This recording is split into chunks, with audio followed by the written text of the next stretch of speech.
الحمد للہ رب العالمین والصلاة والسلام علی سید الانبیاء والمرسلین اما بعد فاعوذ باللہ من الشیطان الرجیم بسم اللہ الرحمن الرحیم ما كان محمد ابا احد من رجالكم ولكن رسول الله وخاتم النبيين وكان الله بكل شيء عليما صدق الله العظيم۔ اس آیہ کریمہ کا یہ پہلا حصہ جو ہے ما كان محمد ابا احد من رجالكم ولكن رسول الله، یہ کل یہاں تک ہو گیا تھا۔ آج ہم نے وخاتم النبیین اور سب نبیوں کے آخر میں ہیں، پچھلے ہیں، اس کے بارے میں بتانا ہے کہ خاتم کا معنی کیا ہے، کیونکہ اس میں یہ جو احمدی ہیں، مرزئی جو ہے، وہ دھوکہ دینے کی کوشش کرتے ہیں کہ وہ یہاں اس کا معنی مہر کرتے ہیں کہ اس کا معنی مہر ہے، لہٰذا تو حضور صلی اللہ علیہ وسلم نبیوں کے مہر لگانے والے ہیں، تو پھر وہ کہتے ہیں کہ یہ غلام احمد جو ہے اس کے بھی حضور نے مہر لگا دی، اور یہ بھی نبی نبوت کا سلسلہ ختم نہیں ہوا ہے، بلکہ وہ اس سے یہ کہتے ہیں کہ مہر لگانے والے، ہم اس کو مانتے ہیں، اس آیت کو وہ کہتے ہیں ہم مانتے ہیں کہ یہاں خاتم النبیین کا معنی یہ ہے۔ اب ہم نے دیکھنا ہے کہ عربی لغت جو ہے، ہاں جی، عربی ڈکشنری جو ہے، جو قدیم عربی ڈکشنری کو جو ہے نا مرتب کرنے والے ہیں، آج سے صدیوں پہلے انہوں نے اس کا معنی کیا کیا ہے، پھر ہم اس پر کچھ بحث کریں گے کہ اس کا معنی وہ کیا کرتے ہیں۔ اس آیت کے خاتم کا معنی ہمارے نزدیک وہی ہے جو سلف نے اس کا معنی لیا ہے، جو صحابہ نے اس کا معنی لیا ہے، بلکہ حضور علیہ الصلوۃ والسلام نے خود جو اس کے معنی کی وضاحت فرمائی ہے حدیث میں، ہمارا تو وہی ہے، اور پورے عالم اسلام میں اسی کو ہی مانا جاتا ہے۔ یہ فتنہ برپا جو ہے نا، یہ انگریز نے کیا تھا، اور اس شخص نے آ کر حضور علیہ الصلوۃ والسلام کی احادیث اور قرآن مجید کی آیات میں تحریف کی ہے، ہاں جی، یہ اور ایک فتنے کو برپا کر دیا ہے۔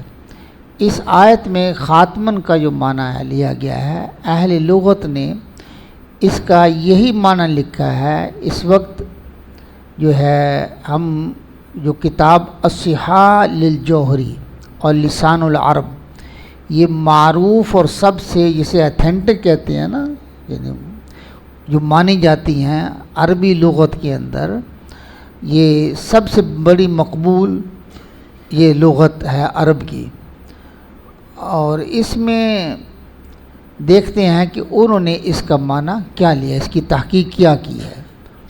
صحاح کے مؤلف جو ہے نا علامہ حماد بن اسماعیل الجوہری، اس کا سن ولادت ہے 332 ہجری، 300 یعنی یہ چوتھی ہجری کا آدمی ہے، ہاں جی، 4 ہجری کا یہ شخص ہے، یہ الصحاح کا مصنف ہے، اور اسی صدی کے اندر اس کی وفات ہے، یعنی 393 یا 98 یہ اس کی لکھی گئی ہے۔ اور لسان العرب کا جو مؤلف ہے علامہ ابو الفضل جمال الدین محمد بن مکرم بن منصور الافریقی المصری، یہ شخص جو ہے یہ 7ویں ہجری کا ہے، یہ 630 ہجری میں اس کی ولادت ہے۔ تو یہ یعنی اتنے قدیم لوگ ہیں، تو اب دیکھیے کہ انہوں نے اپنی کتابوں میں کیا لکھا ہے۔ انہوں نے اپنی کتابوں میں اس کا معنی کیا لیا ہے۔ وہ لکھتے ہیں ہاں جی اس کے بارے میں، سیاح جو ہے انہوں نے لکھا اس عبارت کے، یعنی اسی کی وضاحت کرتے ہوئے خاتم کی، وہ کہتے ہیں اختمت الشیء نقیض و افتحتہ، یعنی میں نے کسی چیز کو ختم کیا، نقیض یہ اس کا الٹ ہے، نقیض کس کا؟ افتحتہ، میں نے اس کو شروع کیا، جو شروع کیا ہے نا اس کا الٹ کیا ہے کہ میں نے ختم کیا۔ اب کیا معنی ہے کہ جب میں نے ختم کیا اس کے بعد کچھ بھی نہیں ہے، ہاں جی یہ انہوں نے معنی کیا افتتاح کی نقیض اختتام ہے۔ والخاتم والخاتم، تا کے زبر سے اور تا کی زیر سے، فتح اور کسرت دونوں طرح سے، اگر لفظ خاتم ہے یا خاتم ہے بکسر تا و فتحھا والختام، یہ لفظ جو ہیں وہ کہتے ہیں کہ والخاتم خاتم کل بمعنی وخاتمۃ الشیء آخرہ، سب کا معنی یہ ہے کہ خاتمۃ الشیء کس چیز کو ختم کر دینا، یعنی اس کا آخر، اس کا آخر، یہ معنی ہے، یعنی خاتم اور خاتم، ختام ختام سب ایک ہی معنی ہے، کسی چیز کے جو ہے نا آخر کو خاتمۃ الشیء کہتے ہیں۔ اب یہ دیکھیے کہ یہ نہیں ہے کہ یہ جو غلام احمد ہے ہاں جی قادیانی، کہ یہ اس کے بعد کی بات یا اس کے دور کی جو بات ہے، یہ اس سے بھی صدیوں پہلے معنی کیا گیا ہے، اس سے صدیوں پہلے یہ معنی کیا گیا ہے کہ اس کا معنی ہے خاتمۃ الشیء آخرہ، یعنی خاتم اور ختام ختام سب کا ایک ہی معنی ہے، کیا کہ آخر کو، چیز کے آخر کو کہتے ہیں۔ محمد رسول اللہ صلی اللہ علیہ وسلم خاتم الانبیاء علیہم الصلاۃ والسلام، حضور علیہ الصلاۃ والسلام تمام نبیوں کے آخر میں تشریف لائے، یہ اس کا معنی ہے۔ علامہ ابن منظور لسان العرب والے جو ہیں، جن کا میں نے ذکر کیا کہ افریقی ہیں اور مصری ہیں، وہ اس کا معنی رکھتے ہیں ختام الوادی اقصاہ وختام القوم وخاتمہم وخاتمہم، وہ کہتے ہیں کہ یہ جو ہے کہ اس کا معنی ہے کہ آخرہم، و محمد صلی اللہ علیہ وسلم خاتم الانبیاء علیہم الصلاۃ والسلام، وادی کے آخری کونا جو ہے، آخری کونا جو ہے یہاں وادی ختم ہو جائے اس کو کہتے ہیں خاتم ٹھیک ہے نا جی، وہ کہتے ہیں کہ اس کو، اور پھر ختام الوادی وہ ہوتا ہے، اور قوم کے آخری فرد کو ختام و خاتم اور خاتم، خاتم اور خاتم زبر اور زیر کے ساتھ دونوں کا معنی ایک ہی ہے کہا جاتا ہے۔ اس مناسبت سے وہ کہتے ہیں حضور علیہ الصلوۃ والسلام خاتم الانبیاء ہیں، کہ وادی کے آخری کنارے کو کیا کہتے ہیں؟ ختام الوادی۔ تو حضور علیہ الصلوۃ والسلام کا جو فرمایا خاتم النبیین، اس کا معنی ہے کہ نبیوں میں سب سے آخر، جس طرح وادی کا آخری کنارہ ہوتا ہے اس سے آگے وادی نہیں ہوتی ہے، اسی طرح حضور علیہ الصلوۃ والسلام نبوت کا جو سلسلہ ہے اس کی آخری کڑی ہے، اس کے بعد کوئی نبی نہیں ہے۔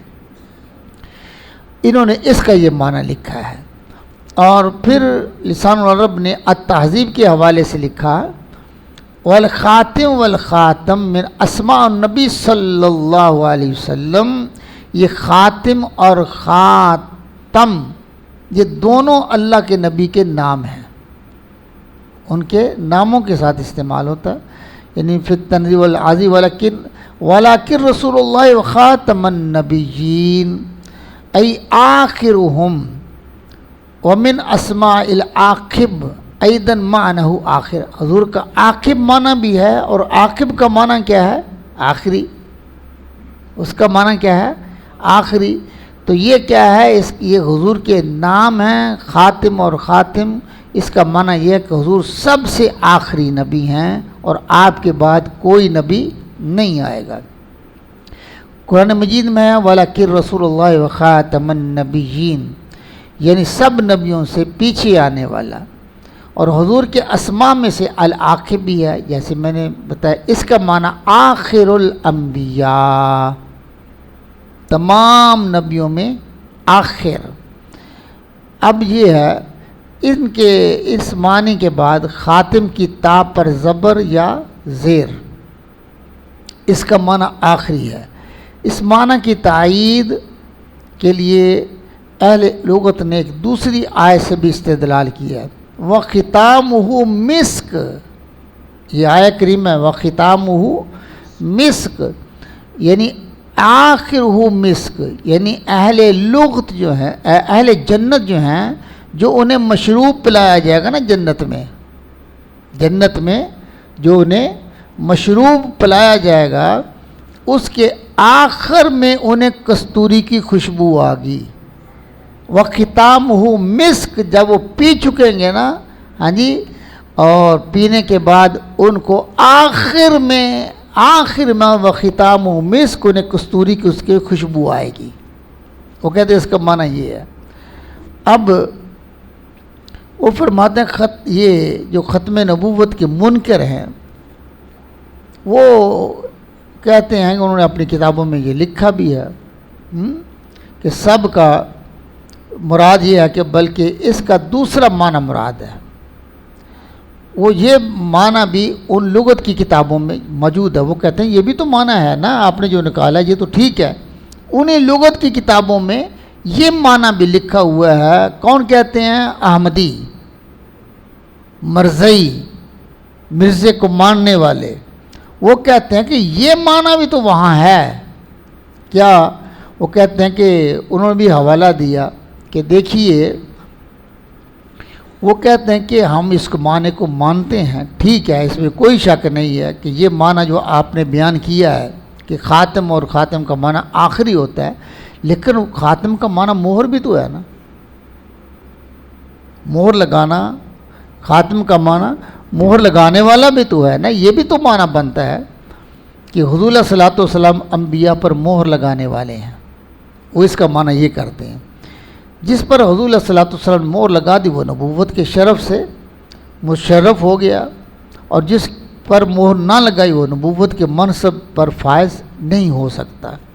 یہ وہ اپنے لیے معنی یہ انہوں نے کیا ہے کہ یہ بھی تو ہے لغت میں، اور ٹھیک ہے تو ہے، اس میں کوئی شک نہیں ہے، لیکن یہ ہے کہ لغت کی کتابوں میں خاتم کا معنی مہر یا مہر لگانے والا مرقوم ہے، اس میں کوئی شک نہیں ہے، لیکن انہوں نے اس کے ساتھ ہی یہ بھی بات لکھی ہے، وہ اتنی بات تو لکھ دیتے ہیں کہ خاتم کا معنی مہر لگانا ہے، وہ کہتے ہیں وہاں آگے یہ بھی لکھا ہوا ہے، اس کی بھی تصریح کر دی گئی ہے، اور وہ کیا ہے؟